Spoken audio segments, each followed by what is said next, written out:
පින්නතුනේ අද ධර්මදේශනාවේ මාතෘකාව හැටියට මම යොදා ගන්න කල්පනා කළේ අපේ භාග්‍යතුන් වහන්සේ දේශනා කොට වදාළ උතුම් වූ ධම්මපද පාළියේ සඳහන් වෙන වටිනා ගාථා රත්නයන් දෙකක්. මේ ගාථා රත්නයන් අපේ භාග්‍යතුන් වහන්සේ දේශනා කොට වදාළේ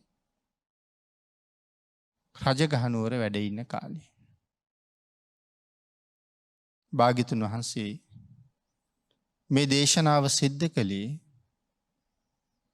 කුණ්ඩල කේසි කියන භික්ෂුණිය නිසා.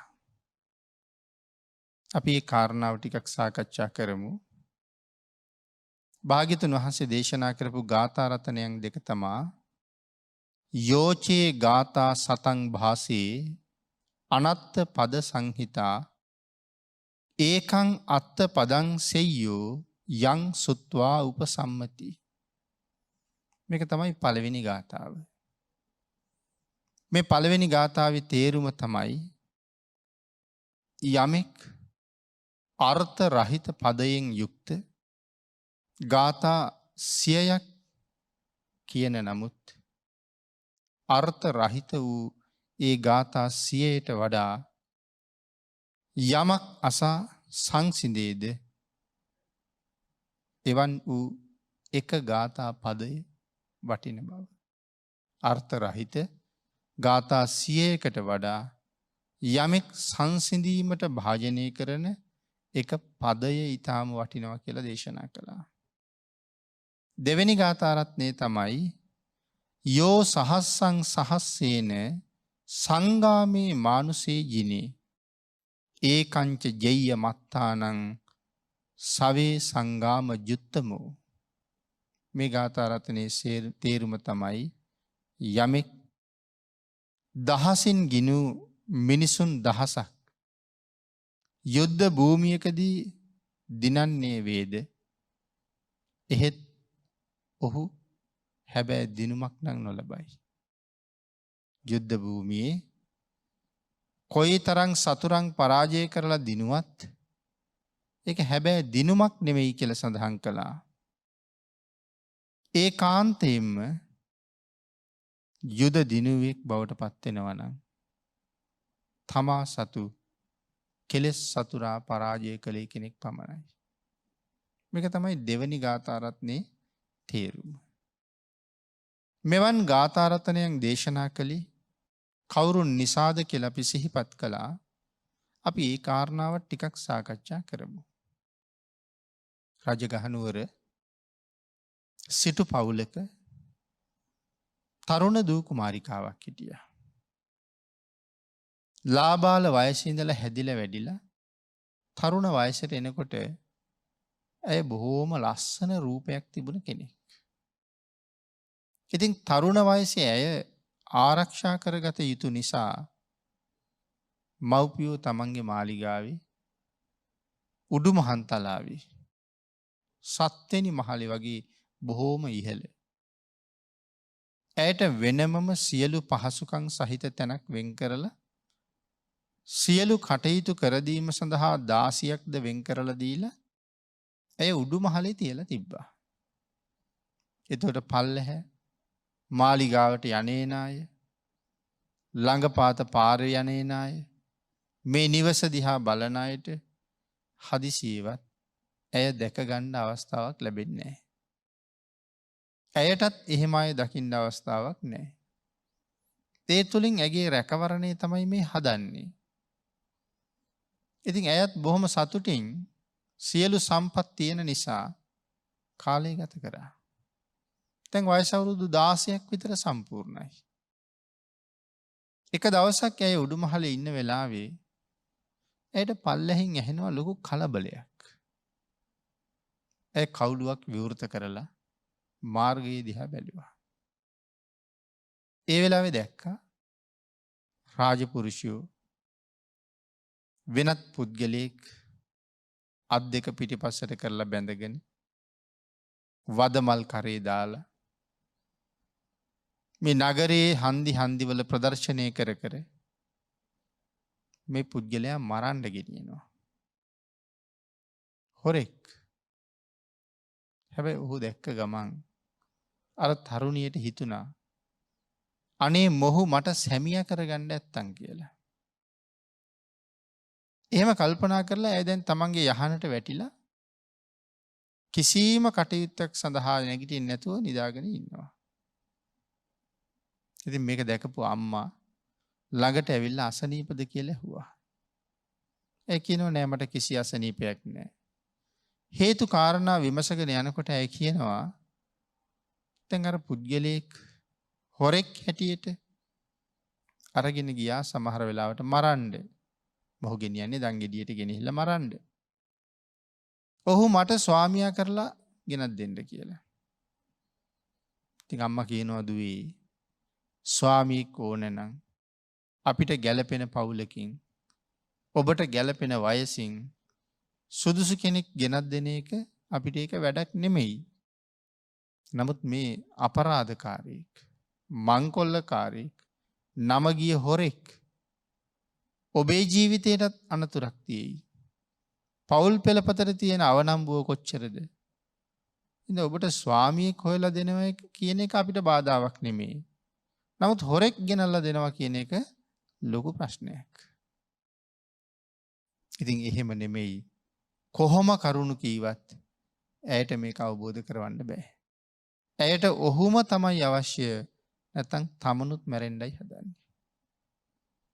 අන්තිමට ඉතින් කරන්නම දෙයක් නැති තැන ඇගේ පියා සිටුවරයා අර රාජපුරුෂයන්ට අල්ලස් දීලා මරන්න ගෙනියපු පුද්ගලයා හොර රහසේ නිදහස් කරවගෙන අනේ වෙනත් කොහෙද යන අහිංසක මිනිහෙක් එතෙන්ට යොමු කරලා මරලා දැම්මා.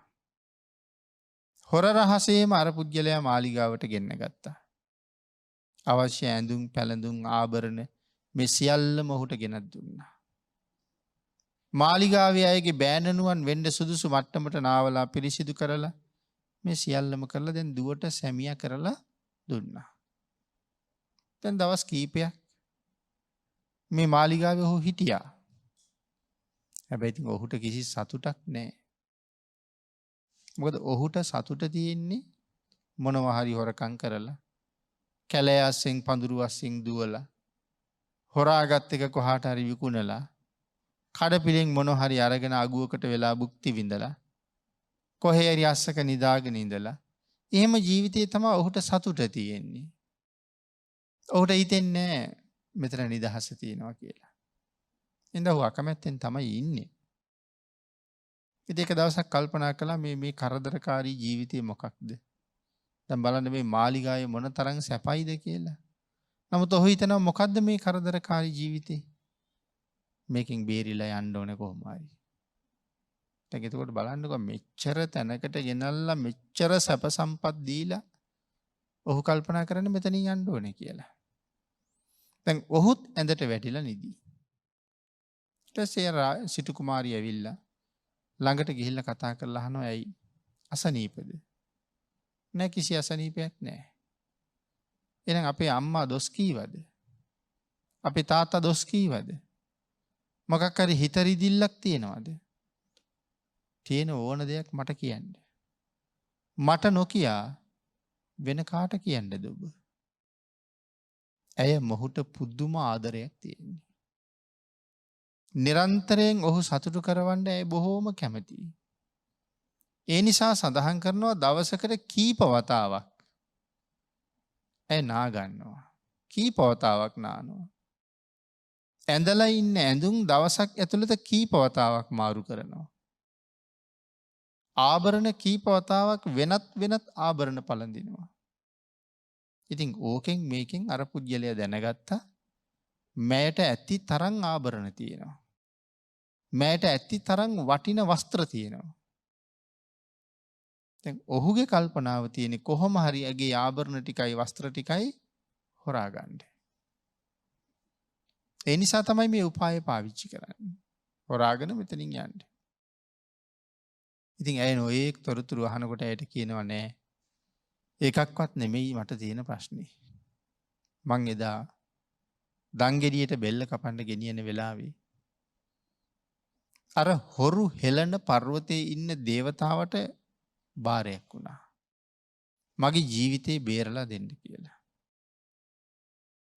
ඉතින් එතකොට දේවතාවා මගේ ජීවිතේ බේරපු නිසා තමයි මම අද ඔබේ සැමියා වෙලා ඉන්නේ.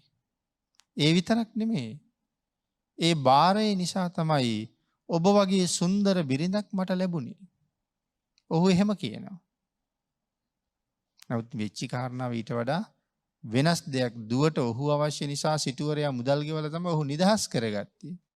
ඔහු කියන්නේ දෙවියන් පිහිට වෙච්ච නිසායි ඔබ මට ලැබුණේ. ඉතින් ඒ නිසා ඒ බාරය ඔප්පු කරන්න යන්න ඕනේ. ඒකට වතුර මුහු කරන්නේ නැතුව උයපු කිරිබතක්. එතකොට ඒක පූජා කරන්න අවශ්‍ය තවත් නොයෙක් දේවල් ඒ සියල්ලම අවශ්‍යයි කියලා කිව්වා. ඇය සඳහන් කළා මේක මෙච්චර අඬන්න කාරණාවක් වෙයි. ඒ සියල්ල මම ලෑස්ති කරන්නම්. ඔබ එහෙනම් බාරය ඔප්පු කරන්න යන්න ලෑස්ති වෙන්න. ඒ සියල්ලම කැවිලි පෙවිලි ආදී ඔක්කොම ලෑස්ති කළා. ඔහු අන්තිමට කියනවා මේ ගමන යන්න ඕනේ අපි දෙන්න විතරයි.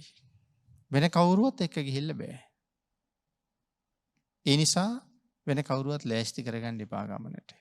ඔබේ දාසියවත් එපා. සියල්ල ලෑස්ති කරගෙන වටිනා ඇඳුම් සහ ආභරණ පැළඳ ගන්න කීවා.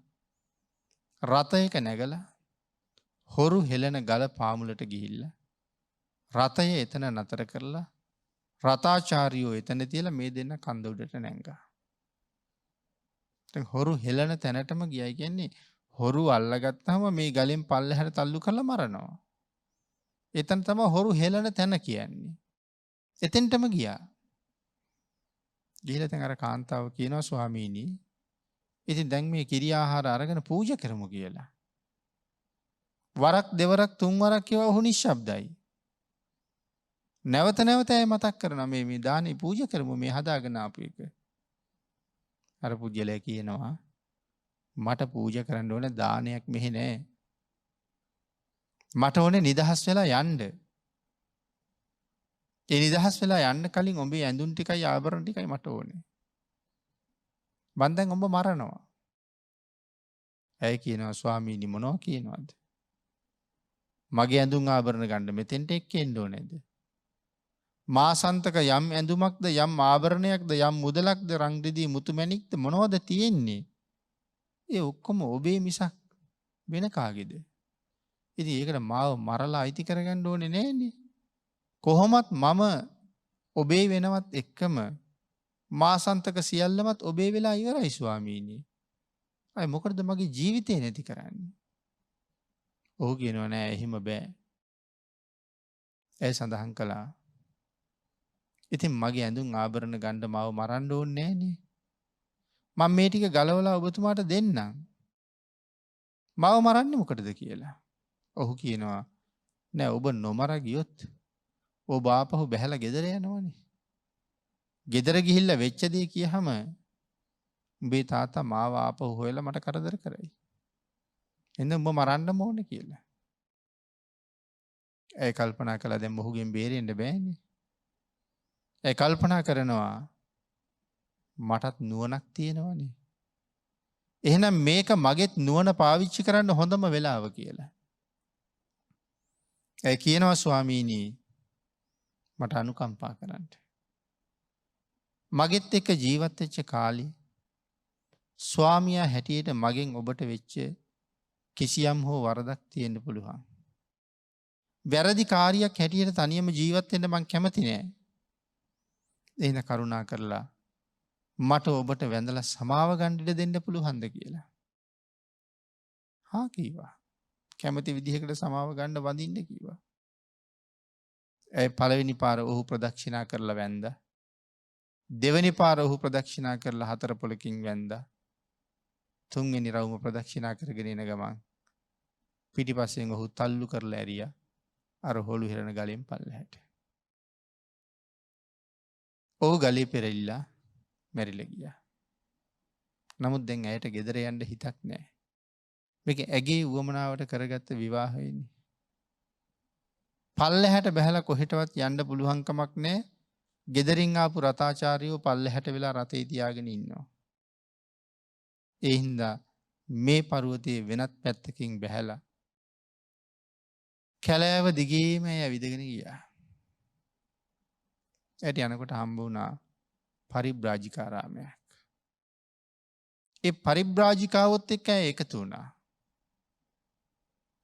පරිබ්‍රාජික ආගමේ ඇය මහණ වුණා. ඇගේ නම කේසි. නමුත් ඇගේ කෙස් ඔක්කෝම බොගුට්ටු වෙලා තිබුණ නිසා ඇයට කුණ්ඩල කේසි කියලා කිව්වා. පස්සේ ඇය පරිබ්‍රාජිකව ගාව නතර වෙලා ඔවුන්ගේ ශාසනයට ඇතුල් වෙලා මොකද ඔවුන් ගාව තියෙනවා වාද දහසක්. ඒක ඉගෙන ගන්න ඕනේ ඔවුන්ගේ ආගමේ. ඒක ඉගෙන ගන්න නම් ඔවුන්ගේ ආගමේ මහාන වෙන්න ඕනේ. මහාන වෙලා වාද 1000ම ඉගෙන ගත්තා. හරි දක්ෂයි. වාද 1000ම බොහොම කෙටි කාලයකින් ඉගෙන ගත්තා. හැබැයි දැන් ඉතින් ඇයත් එක වාද කරන්න සමත් කෙනෙකුත් සාමාන්‍ය ලෝකෙ නැති තරම්. ඇය දැන් පරිබ්‍රාජිකාවක්. මේ පරිබ්‍රාජිකාව එක දවසක් තැන් තැන් වල සැරිසරන අතරේ ඇගේ අතේ නිතරම තියෙනවා ජම්බු අත්තක්. නිසා ජම්බු ආජීවිකාව ජම්බු පරිබ්‍රාජිකාව කියලා තෑට කියනවා. දැන් ඇයත් එක්ක වාද කරන්න මිනිස්සු නෑ දැන්. මොකද පරදිනවා ඔක්කොම ඇයත් එක්ක වාද කරලා. ඒ නිසා Tamanට වාදයට කෙනෙක් හොයාගෙන යනකොට එක ගමකට ඇය තීරණය කළා ගමට ඇතුල් වෙන්න. ගම් දොරකඩ වැලි ගොඩක් එකතු කරලා අර ජම්බු අත්ත වැලි ගොඩේ ගැහුවා. මෙතන ගමේ ළමයි සෙල්ලම් කර කර හිටියා. ඒ ළමයි හුඟක් බයයි මේ අත්ත ගලවන්නේ නැහැ කවුරුවත්. ගැලෙව්වොත් ඈත් එක්ක වාද කරන්න ඕනේ. වාද කරනවා කියන්න තමයි ගලවන්නේ. සාරිපුත්තයන් වහන්සේත් මේ ගමට පිණ්ඩපාතේ වැඩලා ඉන්නේ.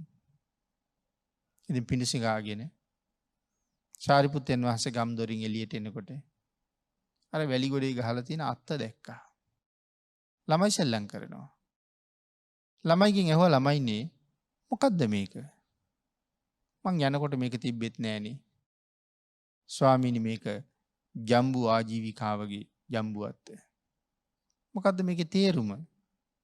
ස්වාමීනි කවුරු හරි මේ අත්ත ගලවලා ගත්තොත් ඇයත් එක්ක වාද කරන්න ඕනේ. ඇයත් එක්ක වාද කරලා දිනපු කෙනෙක් නම් තාම නෑ ස්වාමීනි. එහෙම කියලා ළමයි කිව්වා. සාරිපුත්තයන් වහන්සේ කියනවා එහෙනම් ඔය අත්ත ගලවන්නකෝ කියලා. ළමයි කියනවා අනේ බෑ ස්වාමීනි. අපිට බෑ ඇයත් එක්ක වාද කරන්න. රහතන් වහන්සේ කියනවා කමක් නෑ. අත්ත ගලවන්න. කවුද ගලවන්න කිව්වේ කියලා ඇහුවොත් මං කියන්නේ.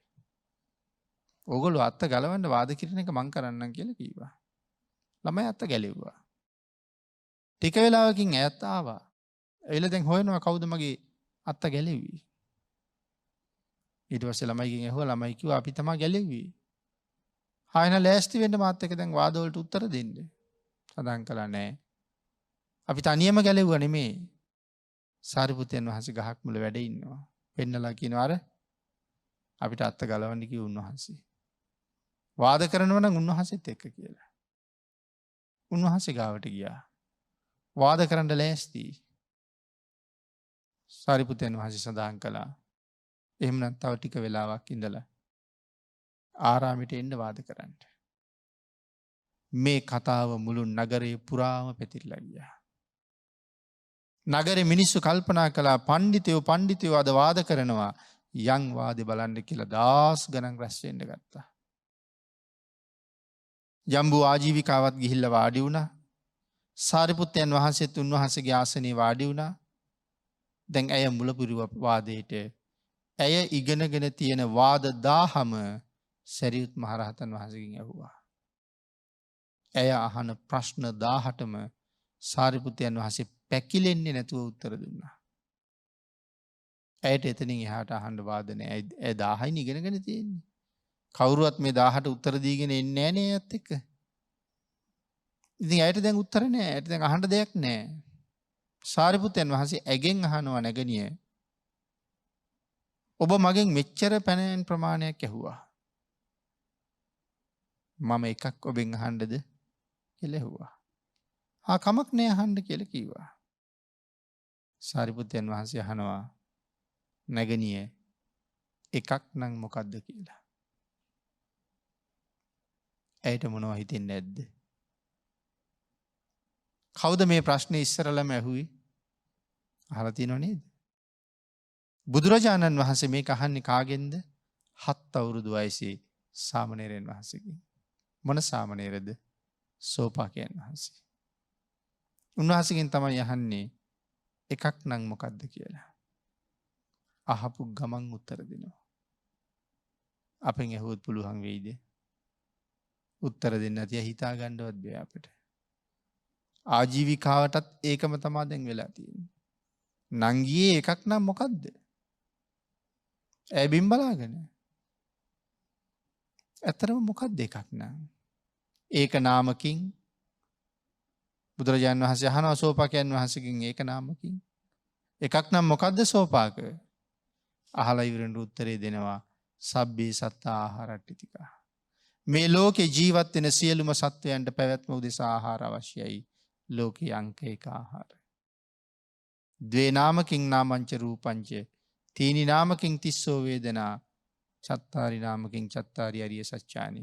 මේ විදිහට අහන ප්‍රශ්නෙට සෝපාකයන් වහන්සේ උත්තර දෙනවා.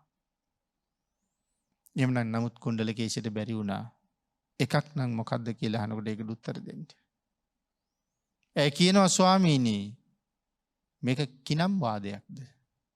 මේක කිනම් මන්ත්‍රයක්ද මේක? මට තේරුනේ නෑ මේක. සාරිපුත්තයන් වහන්සේ සඳහන් කරනවා නැගණිය මේක බුද්ධ මන්ත්‍රයක් කියලා. අනේ ස්වාමීනි මටත් ඒ මන්ත්‍රය උගන්වන්න බැරිද කියලා ඇහුවා. බුද්ධ මන්ත්‍රය. පුළුවන්. හැබැයි මහාන වෙන්න ඕනේ කිව්වා. උගන්වන්න නම්. මේ පරිබ්‍රාජිකාව මෙහෙණවරට ගිහිල්ලා භික්ෂුණීන් වහන්සේලාගෙන් අවසර අරගෙන මහාන වුණා. මහාන වෙලා ධර්මය ඉගෙන ගත්තා.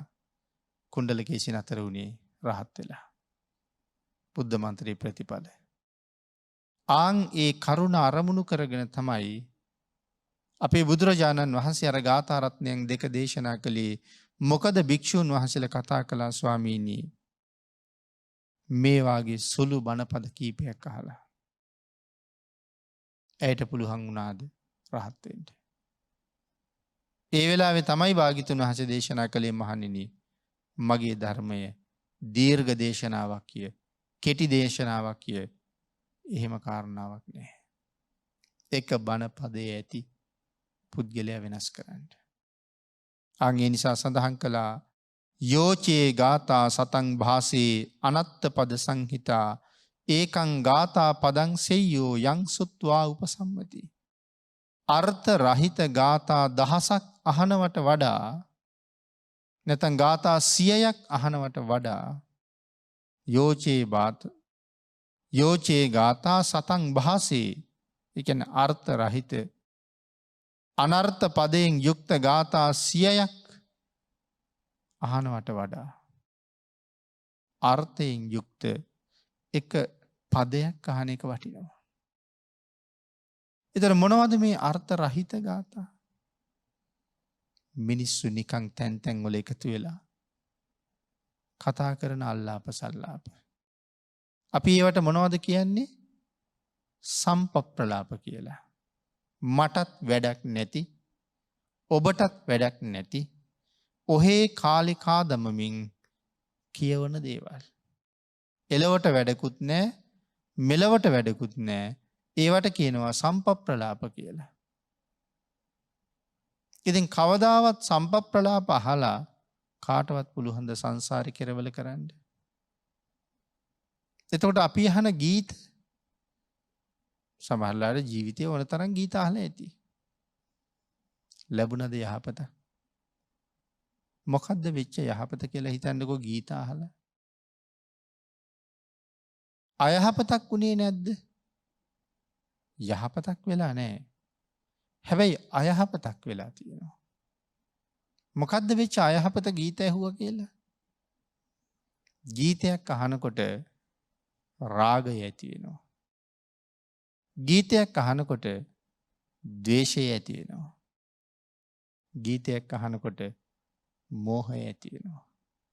රාග, ද්වේෂ, මෝහාදී අකුසල චෛතසිකයන් හිත තුළ ලියලන්න හේතු වෙනවා ඒ කාරණාව. ඒකයි මං කිව්වේ පාඩුයි අපිට කියලා. අනික හිතලා බලන්න ජීවිතේ කොච්චර කල් ඔබ ගීත අහලා තියෙනවද කියලා. තවට අවුරුදු 10ක් 15ක් 20ක් ගීත අහලා ඇති. වෙච්ච ලාභේ මොකද්ද කියලා හිතලා බලන්න. නමුත් ඒ වගේද කෙනෙකුට හරියට ජීවිතේ වෙනස් වෙන්න බණ පදයක් කියන්න ලැබුණා.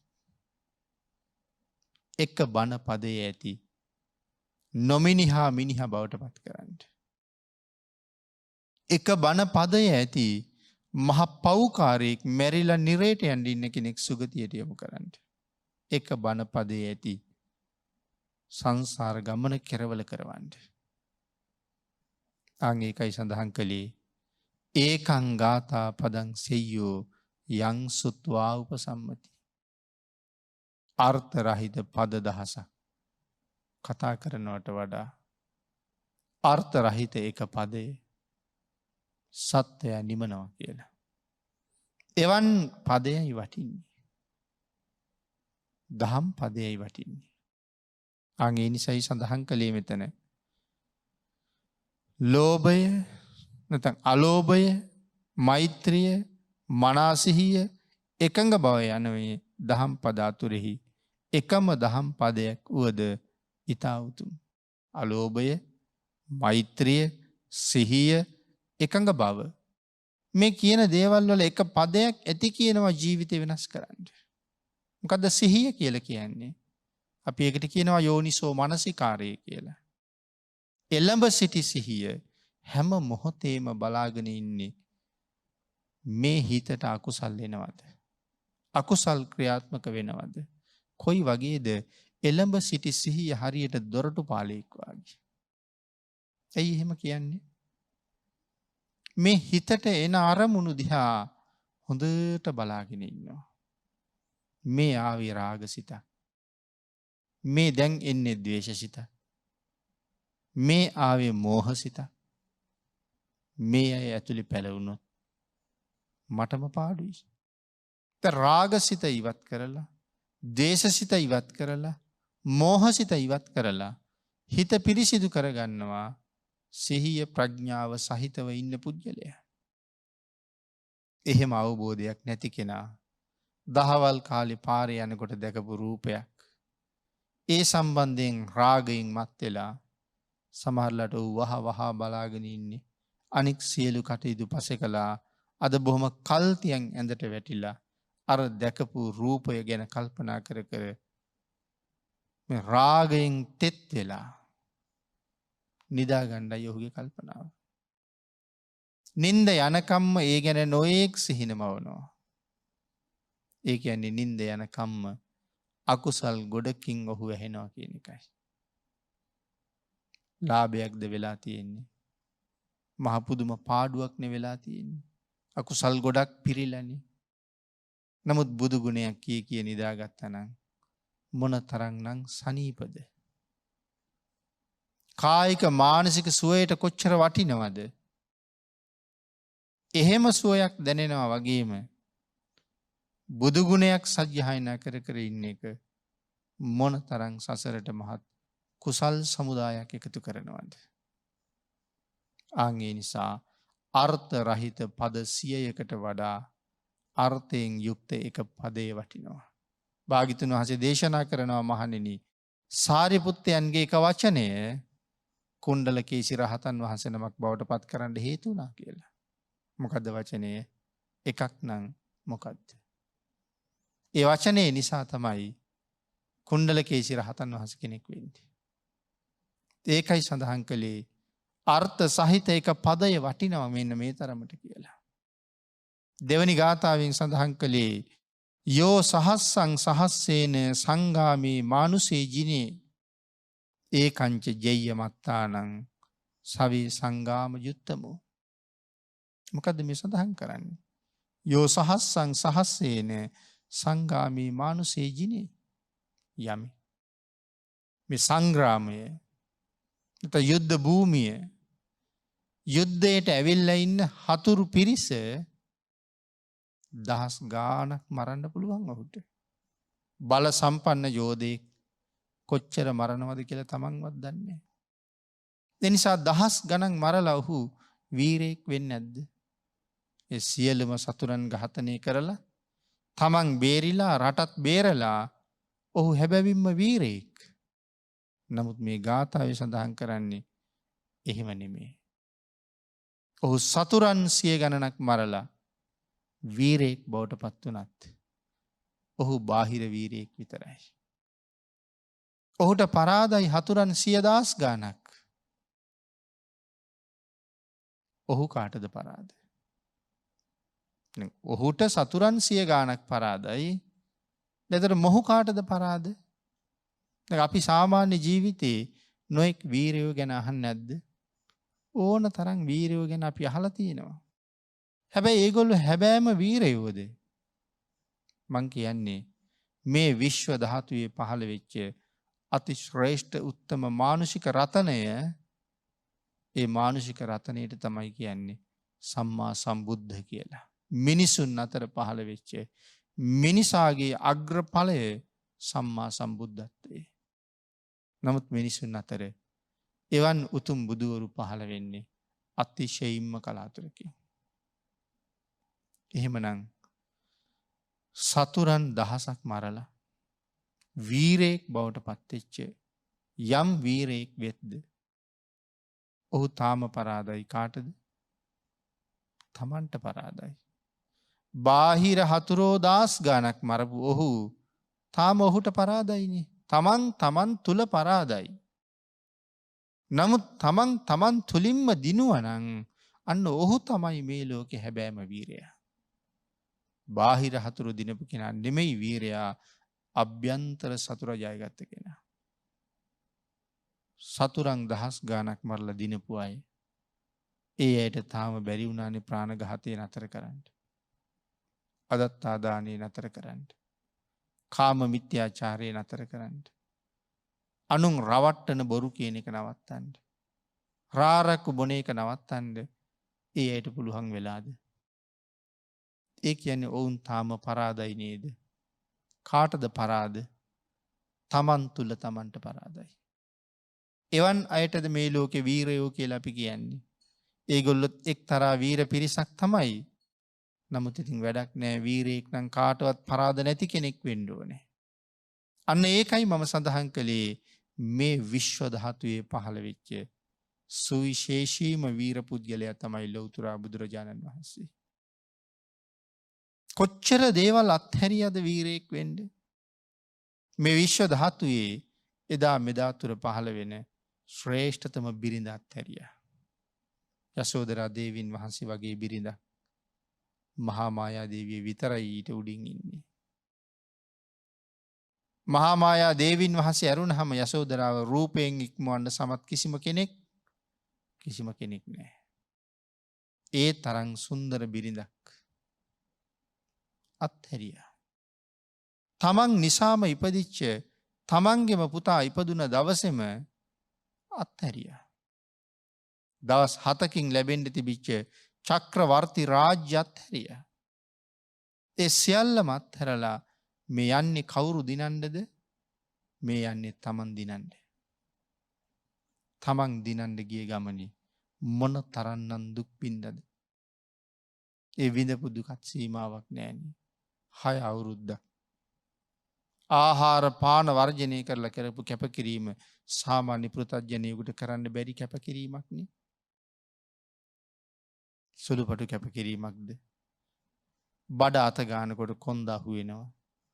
කොන්ද අත ගන්නකොට බඩ පොත්ත අහු වෙනවා. අතපය පිරිමදිනකොට ලෝමගස් පෝෂණය නැතුව මැරිලා ගැලවිලා හුළඟ යනවා. හිස අත ගන්නකොට කේශයෝ ගැලවිලා හුළඟ යනවා. මේ මහ පුදුම දුෂ්කර ක්‍රියාවක් කළේ මොකක් කරන්නද? තමන් දිනලා අනික් අය දිනවන්න. තමන් දිනන්න. ඒ නිසා උන්වහන්සේ ඒක මනාවම දිනුවා. කෙලෙස් සතුරා එක්ක තිබුණ යුද්ධය මනාවම දිනුවා. අන්න ලෝකේ එදා මෙදා තුල පහළ වෙච්ච අති ශ්‍රේෂ්ඨතම වීරයා. කෙලෙස් සතුරන්ගෙන් මිදිලා සතර අපායෙන් මිදිලා සතර අපායට පිටුපාලයි ඉන්නේ. ඊළඟට භාග්‍යතුන් වහන්සේගේ ශ්‍රාවක සංඝයා ක්‍රමානුකූලව කෙලෙස් නැති කරලා මහරහතන් වහන්සේලා බවට පත් වෙලා කෙලෙස් සතුරගෙන් මිදුණා. ඒ විතරක්ද සම්මා සම්බුද්ධ ශාසනයේ සිව්වනක් පිරිසක් ඉන්නවා. කවුද ඒ පිරිස? භික්ෂු භික්ෂුණී, උපාසක උපාසිකා. භික්ෂූන් වහන්සේලාට ආරක්ෂා කරන්න තියෙන සීලය වෙනයි. ගිහි සමාජික දායක කාරකාදීන්ට ආරක්ෂා කරන්න තියෙන සීලය වෙනයි. අන්න ඒ සීල මට්ටම් වලට අනුව යටත් පිරිසෙන් ඔබට පුළුවන් නම් මනාව පන්සිල් මත පිහිටන්න. ජීවිත කාලේ එක දිගටම පන්සිල් රකින්න ඔබට පුළුවන් නම් ඔබත් මේ වීරයන්ගේ ලයිස්තුවේ ඉන්නවා. පන්සිල් ටික රකින්න පුළුවන් නම් ඔබත් විරුවෙක්. පන්සිල් ආරක්ෂා කිරීම තුළ කෙලෙස් කොයි තරම් ප්‍රමාණයක් අපෙන් අයින් වෙනවද? විශාල කෙලෙස් ප්‍රමාණයක් පන්සිල් රකින්නගෙන් ඈතට යනවා. නමුත් අපිට තාම පන්සිල් රකින්න බෑ කියලා කියන්නේ අපි තුලම පරාදයි. වෙන කවුරු පරාද කළත් වැඩක් නෑ. මගේ හිතේ ඉන්න කෙලෙස් සතුරා පරාජය කරගන්න බැරි නම්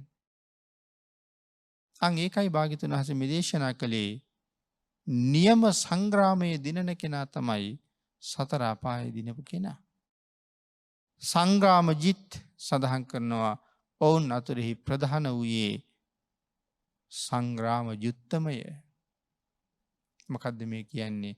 යමෙක් දසලක්ෂයක් පමණ වූත් සතුරන් හා යුද වැද තමන්ගේ හයිය බල ඇති නිසා උන් හැම පරාජය කරවලා තමා ජයගනීද?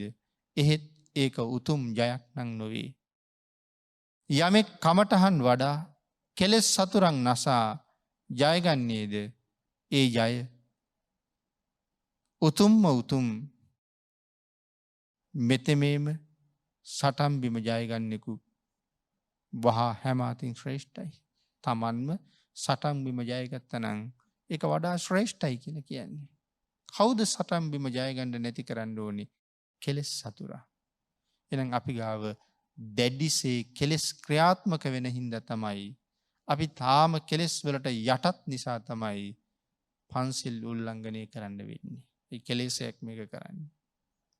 එතකොට තේරෙන්න ඕනේ මම තාම ඉන්නේ බොහොම වහල් මට්ටමක. උසස් මට්ටමක නෑ මේ ලෝකේ. උසස් මට්ටමක ඉන්න කෙනා කෙලෙස් සතුරා පරාජය කරලා මනාව සිල් රැකගෙන සතුටින් සූදානම් වෙලා බලාගෙන ඉන්නවා සංසාරයෙන් එතර වෙන දවස එනකන්. ඔබත් උත්සාහ කරන්න. අර්ථ රහිත දේවල් කතා කර කර ඉන්නවට වඩා, අර්ථ රහිත දේවල් අහා කාලේ නාස්ති කරනවට වඩා, අර්ථ රහිත දේවල් දිහා බලාගෙන පැය ගණන් නාස්ති කරනවට වඩා අර්ථයෙන් යුක්ත එක බණ පදයක් මනාව තේරුම් අරගෙන ශ්‍රවණය කරන්න. එහි ලාභය මෙච්චරයි මෙපමණයි නිමක් නැති තරම්. ආංගි ඒ නිසා භාග්‍යතුන් වහන්සේගේ මේ අවවාදයේ පිළි අරගෙන කටයුතු කරලා මේ ලැබිච්ච අවස්ථාවෙන් උපරිම ප්‍රයෝජනයක් අරගෙන සතර අපායට පිටුපාලා සුගතියෙන් සුගතියට ගමන් කරලා අමා මහ නිවනින් සැනසෙන්න මේ සද්ධර්ම දානානිසංසය අපි සියලු දෙනාටම ආශිර්වාදයක් පාරමිතාවක් වේවා කියලා ප්‍රාර්ථනා කරමු.